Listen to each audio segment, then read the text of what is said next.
everyone, welcome back to my YouTube channel botany by Savita Pandey. बहुत time बाद मैं जो है वीडियो पोस्ट कर रही हूँ। इसके अंदर मैंने कमेंट बहुत सारी छोटी छोटी वीडियोस वगैरह पोस्ट की थी पेपर से रिलेटेड, एग्ज़ाम पेपर से रिलेटेड।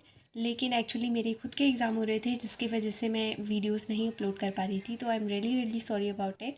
और आज मैं लेके आई हूँ आपके लिए बीएससी थर्ड ईयर का जूलॉजी का सिलेबस। सबसे पहले आप कोई भी एग्ज़ाम देते हैं उससे पहले आपको सिलेबस जो है वो क्लियर होना चाहिए, क्योंकि आप जो है वो कंटेंट कुछ भी पढ़ के चले जाते हैं और फिर वहाँ पे एग्ज़ामिनेशन पे नहीं आता है तो आप कहते हैं कि एग्ज़ाम में जो पेपर है वो टफ़ आ गया। तो ऐसा नहीं है, आपके जो सिलेबस है पहले आप उसे गो थ्रू करें, ठीक है। तो इसीलिए मैं पहले जो वीडियो है वो सिलेबस से रिलेटेड दिखा रही हूँ और बना रही हूँ, और उससे ही रिलेटेड मैं उसमें जो है इंपॉर्टेंट क्वेश्चंस भी अभी इसमें बताऊँगी कि पहले पेपर जूलॉजी का जो पहला पेपर है इसके बारे में मैं डिस्कस करूँगी, ठीक है। ये थर्ड ईयर की वीडियो है बीएससी थर्ड ईयर के लिए, और ये कुमाऊं यूनिवर्सिटी का सिलेबस है।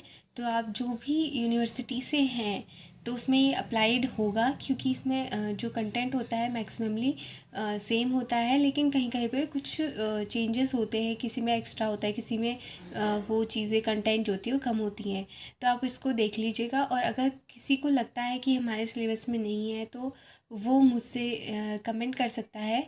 तो मैं उसमें क्या है उसके हिसाब से आपको क्या करूँगी, पढ़ा दूँगी। उस हिसाब से जो भी टॉपिक आपको समझ में नहीं आएगा कि इस टॉपिक पे वीडियो बनानी है तो मैं वो भी कर दूँगी। लेकिन आपको उससे पहले एक चीज़ करनी पड़ेगी, आपको कमेंट करना पड़ेगा, तभी मैं वीडियो बना पाऊँगी, क्योंकि मुझे कैसे पता चलेगा कि आप क्या कौन सी टॉपिक पे आपको डाउट है या क्या है। तो आपका समय बर्बाद ना करते हुए मैं ये वीडियो स्टार्ट करती हूँ। ये है जूलॉजी का सिलेबस, ओके। यह है जूलॉजी का सिलेबस है, बीएससी थर्ड ईयर का है।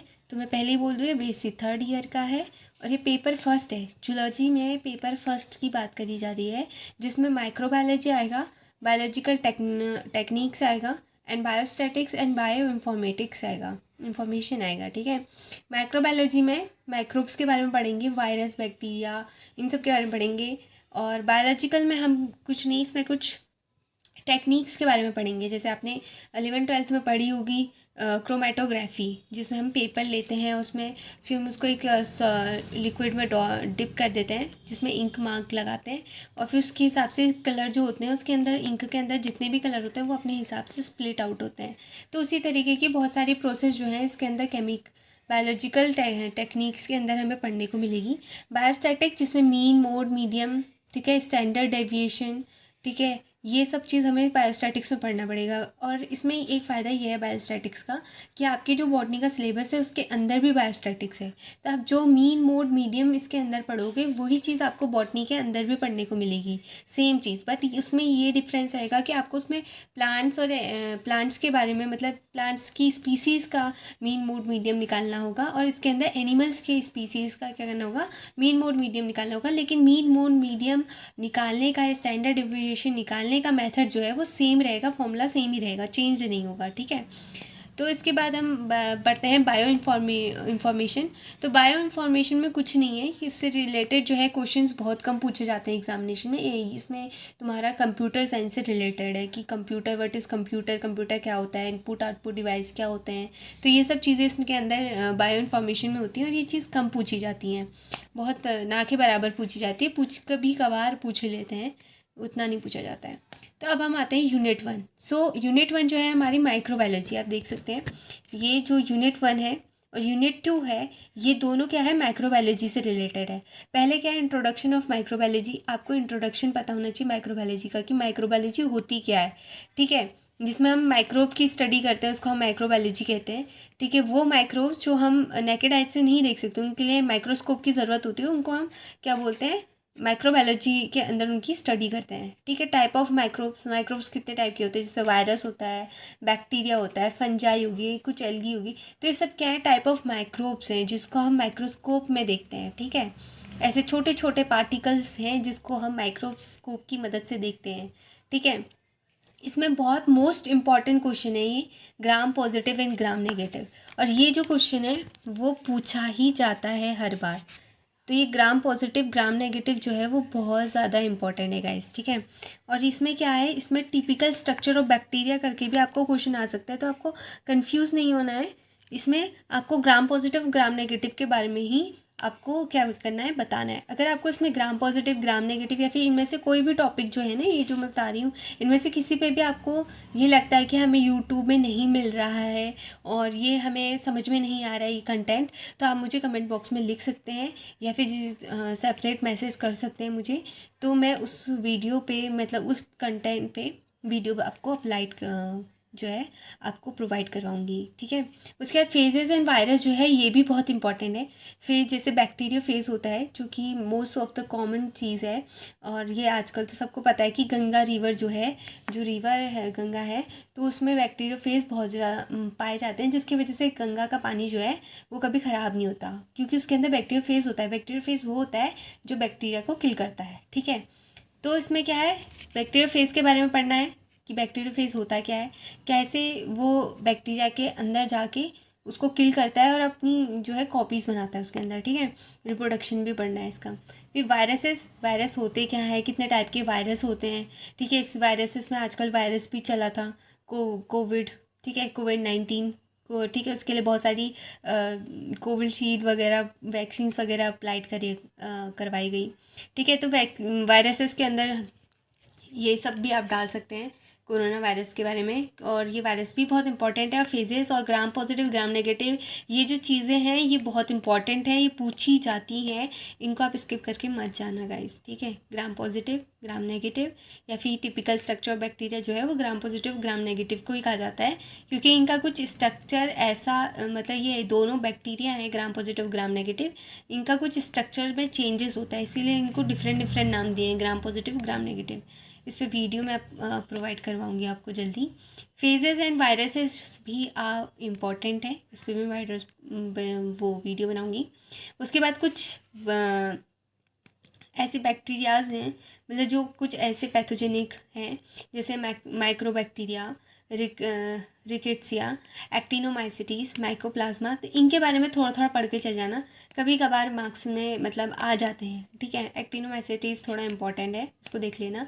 और बाकी इनके बारे में देख लेना कि ये कैसे कैसे पैथोजेनिटी करवाते हैं और ये कैसे कैसे फैलते हैं, स्प्रेड होते हैं, इनके सिम्टम्स क्या होते हैं, ये देखना। HIV इज़ मोस्ट इम्पॉर्टेंट, ये बहुत इंपॉर्टेंट है, ठीक है। ये वाला इंपॉर्टेंट है और एक ही वाला इंपॉर्टेंट है। HIV mode of transmission and control जो है ये भी इम्पॉर्टेंट है। उसके बाद dairy fermentation, food and dairy products और fermentation food, alcohol beverage, microbial spoilage. तो ये क्या है, ये सब चीज़ें जो हैं ये इकोनॉमिक इम्पॉर्टेंस ऑफ माइक्रोबायोलॉजी आ जाता है, ठीक है, कि माइक्रोब्स का हमारी इकोसिस्टम में क्या वो है, मतलब क्या इंपॉर्टेंस है उनकी। जैसे वो डेयरी प्रोडक्ट बनाने में यूज़ होते हैं, फर्मेंटेशन ऑफ फूड में यूज़ होते हैं, अल्कोहल और बीवरेज में यूज़ होता है, माइक्रोबियल स्पॉइलेज में यूज़ होते हैं, ठीक है। जो माइक्रोबियल स्पॉइलेज कहने का मतलब चीज़ों को ख़राब कर देते हैं, ठीक है। तो इन सब चीज़ों के बारे में माइक्रोबियल इकोनॉमिक इंपॉर्टेंट आपको देखनी है। तो इकोनॉमिक इंपॉर्टेंट आप किसके बेसिस पे देखोगे, डेयरी प्रोडक्ट्स के बेसिस में, कौन कौन से ऐसे माइक्रोब है जो डेयरी प्रोडक्ट में यूज़ होते हैं, फर्मेंटेशन ऑफ फूड में यूज़ होते हैं, अल्कोहलिक और बीवरेज में यूज़ होते हैं, माइक्रोबियल कॉलेज में यूज़ होते हैं। तो ये सब चीज़ें आप देख लेना, ये भी थोड़ा सा जो है इम्पॉर्टेंट हो जाता है क्योंकि इकोनॉमिक इम्पॉर्टेंट के बेसिस के ऊपर, ठीक है। उसके बाद है प्रीबायोटिक, प्रोबायोटिक एंड एंटीबायोटिक्स। तो ये जो है वो क्या है, 2-2 मार्क्स के क्वेश्चन में, आपके 5 मार्क्स का क्वेश्चन आएगा तो 5 मार्क्स में कुछ इस तरीके से डिवाइड हो जाएगा कि ये क्या करेगा, तीनों क्वेश्चन दे देगा, ठीक है। एक मार्क्स के दे देगा, 2.5 मार्क्स के दे देगा, ठीक है। जैसे प्रीबायोटिक के बारे में बताता हूँ, प्रोबायोटिक के, एंटीबायोटिक के। तो इन टॉपिक्स को जो है छोड़ के नहीं जाना है, क्योंकि ये क्या हो जाता है, कभी कभार आ जाते हैं, जिसकी वजह से क्या हो जाता है, आपको पेपर थोड़ा टफ लगने लगता है कि ये चीज़ कहाँ से आ गई, ये तो हमने पढ़ी नहीं थी, ठीक है। ये तो पूरा माइक्रोबायोलॉजी का कंटेंट हो गया। अब हम आते हैं सीधे बायोलॉजिकल टेक्निक्स में। बायोलॉजिकल टेक्निक्स में हमें पढ़ना क्या क्या है, बायोलॉजिकल टेक्निक्स में हमें पढ़ना है स्पेक्ट्रोस्कोपी, स्पेक्ट्रोफोटोमेट्री के बारे में पढ़ना है, क्रोमेटोग्राफी के बारे में पढ़ना है, इलेक्ट्रोफोरेसिस पढ़ना है, माइक्रोस्कोपी पढ़ना है, अ ब्रीफ नॉलेज और पीसीआर मशीन। तो पीसीआर जो है वो हमारे एग्जामिनेशन में भी आया था। तो इसके पीसीआर जो है, क्योंकि आजकल क्या है, कोविड फैल रहा है, तो जिसकी वजह से हमें वैक्सीन बनानी है, तो उसके लिए जो है ये पीसीआर मेथड जो है बहुत यूज़फुल होता है। तो इस वजह से हमें क्या करता है, और टाइप की वो वैक्सीन्स मिल जाती हैं। तो पीसीआर मेथड जो है वो बहुत ज़्यादा इम्पॉर्टेंट है, तो आपको ये जो है ये करके ही जाना है। तो ये क्या है, ये इम्पॉर्टेंट है। और क्रोमेटोग्राफी भी आप देख सकते हो। बाकी जो है ये इसमें सभी इम्पॉर्टेंट है, में सबसे ज़्यादा क्रोमेटोग्राफी आप दे सकते हैं और पीसीआर दे सकते हैं। ये पेपर में आने की चांसेस जो होती हैं वो ज़्यादा रहती हैं, मगर बाकियों को भी आप थोड़ा थोड़ा पढ़ के जाएँ कि इसके अंदर होती क्या है। इलेक्ट्रोफोरेसिस हमारे उसमें आई थी, स्पेक्ट्रोफोटोमेट्री आई थी, ठीक है, स्पेक्ट्रोफोटोमेट्री हमारे उसमें भी आई थी, और इलेक्ट्रोफोरेसिस भी आई थी, और इसमें पीसीआर भी आया था। तो आप इसमें से कोई भी कंटेंट जो है छोड़ के मत जाना गाइस, क्योंकि ये जो टेक्निक्स का है, ये पूरा पोर्शन जो है इम्पॉर्टेंट है, और इसके मेथड्स इजी हैं, बट आप एक बार देख के चल जाना कि इसके अंदर होता क्या है। तो बिकॉज़ ये सारे टॉपिक्स जो हैं इसके अंदर पूरे इंपॉर्टेंट है, कुछ भी आ सकता है, इनमें से 2 भी आ सकते हैं, इनमें से 1 भी आ सकता है, तो इनमें से तो कुछ भी स्किप मत करना। और जो स्पेक्ट्रोफोटोमेट्री है वो देख के जाना। क्रोमेटोग्राफी आपको पेपर और थिन लेयर वाली देखनी है, इसमें क्रोमेटोग्राफी बहुत टाइप की मिल जाती हैं, लेकिन आपको पेपर और थिन लेयर की देखनी है। इलेक्ट्रोफोरेसिस जो है एग्रोज एंड पेजेस की देखनी है। Microphages, light and compound, phase, contract and microscopy. तो जितना इसके अंदर बोला गया है उतना ही कंटेंट उसके अंदर आप देखेंगे, पढ़ेंगे, चाहे बुक से पढ़ते हैं आप, चाहे यूट्यूब से पढ़ते हैं, इतना ही कंटेंट आपको उसके अंदर देखना है। इसके अदरवाइज़ अगर कोई चीज़ आपको एक्सटेंड करके पढ़ा रहा है या फिर एक्सटेंड करके बुक में दिया है तो उसको स्किप कर दीजिएगा, ठीक है। इसके बाद हम आते हैं यूनिट 4 में, जिसमें बायोस्टैटिक्स है, और बायोस्टैटिक्स जो है वो इम्पॉर्टेंट भी है आपके प्रैक्टिकल के एग्ज़ाम में। मीन, मोड, मीडियम के हिसाब से या फिर आपको स्टैंडर्ड डेविएशन के हिसाब से क्वेश्चंस दिए जाते हैं, आपको सॉल्व करने होते हैं, ठीक है। तो प्रैक्टिकल के पॉइंट ऑफ व्यू से बायोस्टैटिक्स इंपॉर्टेंट है, प्लस आपके एग्जाम के पॉइंट ऑफ व्यू से, ठीक है। एग्जाम में क्वेश्चन रैंडमली पूछ दिया जाता है कि बायोस्टैटिक्स क्यों यूज़ होती है, तो आप बता सकते हैं, ताकि एक बड़े से फील्ड में आपको क्या है, बहुत सारी स्पीसीज़ के बारे में पढ़ना है, ठीक है। जैसे प्लांट्स का सपोज हम ले लेते हैं, वैसे प्लांट्स का नहीं लेते हैं, ये जूलॉजी का है, तो हम एनिमल्स का ले लेते हैं, ठीक है। जैसे कुछ एरिया में लायंस रहते हैं, कुछ एरिया में जिराफ रहते हैं, कुछ एरिया में भालू रहते हैं, कुछ एरियाज़ में स्नैक या रेप्टाइल्स रहते हैं।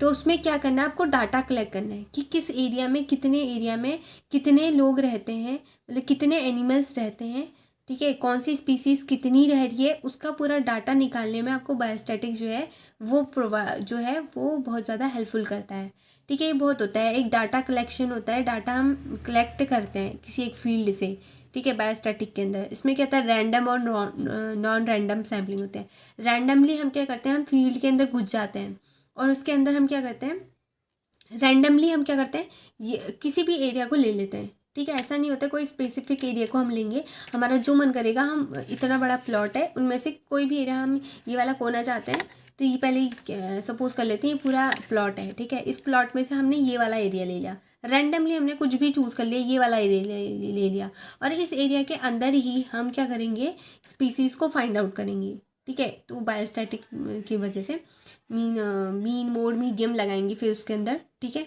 उसके बाद क्या है, नॉन रैंडम में क्या होता है कि आपको स्पेसिफिक जगह दी जाती है, ठीक है, कि आपको इस एरिया का ही डाटा निकालना है, इस एरिया से बाहर का डाटा नहीं निकालना है, तो उसमें नॉन रैंडम सैम्पलिंग हो जाती है। तो इसके बारे में भी पूछा जाता है, ठीक है। बायोस्टैटिक्स के पूछा जाता है, व्हाट इज़ बायोस्टैटिक्स में क्या यूजेस हैं उसके, तो उसमें random and non random sampling के बारे में आप बता सकते हैं, ठीक है। डाटा टेबुलेशन, डाटा प्रेजेंटेशन, ये सब चीज़ें इसमें बायोस्टैटिक्स में आती हैं, ठीक है। इसमें क्या होता है, ग्राफ, हिस्टोग्राम और स्कैटर डायग्राम, ये सब यूज़ होते हैं। बट इसमें आपका क्या है, बड़े मार्क्स में क्वेश्चन पूछा जाता है, तो इसमें पूछा जाता है कि बायोस्टैटिक क्यों यूज़ होता है, ठीक है। तो आप उसमें क्या कर सकते हैं, ये पूरा जो कंटेंट है, ये वाला कंटेंट है, आप इसको इंक्लूड कर सकते हैं कि डाटा कलेक्शन कैसे होता है, बायोस्टैटिक्स क्या होती है, डाटा कलेक्शन क्या होता है, random and non random sampling उसके अंदर क्या होता है, डाटा टेबुलेशन क्या होता है, डाटा प्रेजेंटेशन क्या होता है।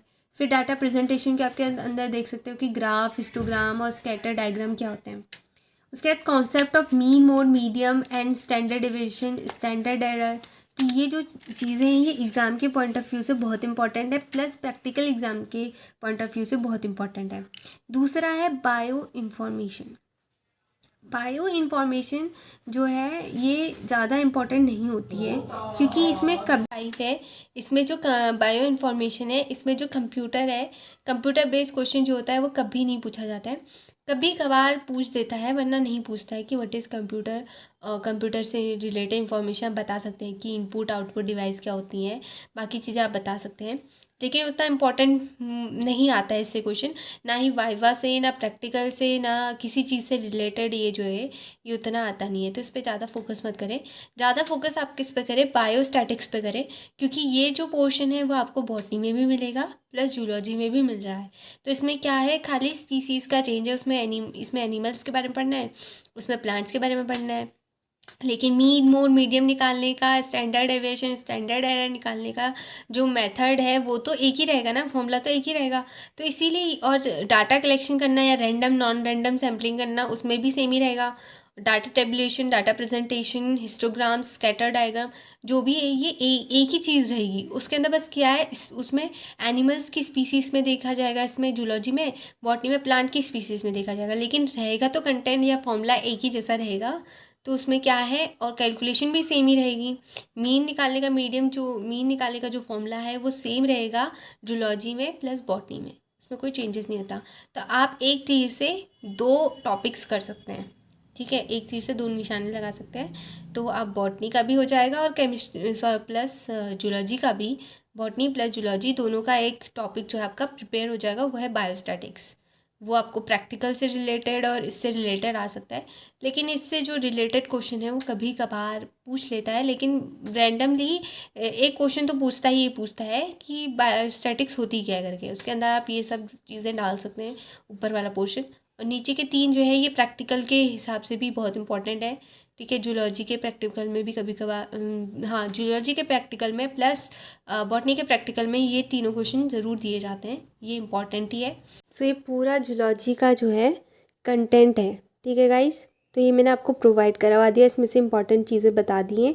ये यूनिट 1 पेपर फर्स्ट का है। आप इन टॉपिक्स को प्रिपेयर करके जाना ज़रूर, और इनमें से क्वेश्चन ज़रूर आएंगे। और बाकी जो और मटेरियल इसमें है उसको मत छोड़ना, जैसे मैंने बताया माइक्रोबैक्टीरिया, रिकेट्स, एक्टिनोमाइसीटीज़, माइकोप्लाज्मा और माइक्रोबायोलॉजी का थोड़ा बहुत इंट्रोडक्शन, टाइप ऑफ माइक्रोब्स में आपको पता होना चाहिए कि एल्गी क्या होती है, फंजाई क्या होती है, और वायरसेस क्या होते हैं, ठीक है, इनके बारे में पता होना चाहिए। और इसमें ये बायोटेक्नोलॉजी में आपको ये सारे करने हैं, लेकिन इसमें से इम्पॉर्टेंट है पीसीआर, तो बहुत ज़्यादा इंपॉर्टेंट है, आता ही आता है। और बाकी भी इंपॉर्टेंट है, इनमें से ये 4 हैं, इन चारों में से कोई भी आ सकता है गाइज, तो स्किप करने की ज़रूरत नहीं है इसको। इसमें से माइक्रोबियल इंपॉर्टेंट हो सकता है, ये वाला भी इंपॉर्टेंट है, ये तीनों के तीनों इंपॉर्टेंट है, इनमें से कोई भी क्वेश्चन बन सकता है, ठीक है गाइज। तो ये वाला जो पोर्शन है ये इंपॉर्टेंट है, इसको भी आप करके जाना, ये तीनों की तीन कभी भी कोई क्वेश्चन पूछ सकता है। तो थैंक यू गाइस मेरी ये वीडियो को देखने के लिए। लाइक शेयर सब्सक्राइब करना मत भूलना। और आपको कोई भी डाउट या होता है, या इस जो मैंने एक्सप्लेन किया है इसमें से कुछ समझ में नहीं आया हो, या कुछ टॉपिक ऐसा है जो आपको नहीं मिल रहा है यूट्यूब पे, या फिर आपको समझ में नहीं आ रहा है, तो आप मुझे कमेंट बॉक्स में बोल सकते हैं और मैं आपको प्रोवाइड करवा दूँगी, ठीक है। और ये कुमाऊं यूनिवर्सिटी का सिलेबस है, और अगर आप किसी अदर्स यूनिवर्सिटी के स्टूडेंट हैं तो आप मुझे बता सकते हैं, और अगर आपके सिलेबस में कोई एक्स्ट्रा चीज़ इंक्लूड है तो आप उसको भी बता सकते हैं, मैं उस पर भी वीडियो बना दूँगी। और बाकी अगर आप बताना है तो कमेंट बॉक्स में बता दीजिएगा। और अगर जिसको एग्ज़ाम से यूट्यूब चैनल में से आप देख सकते हैं, आपको जो भी क्वेरी अगर आती है कि ये क्वेश्चन समझ में नहीं आ रहा है कि क्वेश्चन पेपर में, अगर आपको मैंने क्वेश्चन पेपर्स डाल रखे हैं, आपको समझ में नहीं आता है कि इस क्वेश्चन का मतलब क्या है, ये कहना क्या चाहता है, और इस क्वेश्चन में आंसर्स क्या होंगे इनके, और किस तरीके से पेपर में पेपर देना चाहिए, किस तरीके से पेपर में हमें आंसर्स करने चाहिए, अगर वो भी बनाना है वीडियो, आप कमेंट बॉक्स में टाइप कर सकते हैं, मैं आपके लिए वो वीडियो ज़रूर बनाऊँगी। सो थैंक यू, तब तक के लिए bye, best of luck for your examination, और good luck and bye. Thank you for watching my video. So ऐसे ही मेरी वीडियोस पे लाइक कमेंट करते रहिएगा, सब्सक्राइब करना मत भूलना, ताकि मेरी न्यू वीडियोस जो है वो आपको मिले। तो थैंक यू, बाय, तब तक के लिए इतना ही।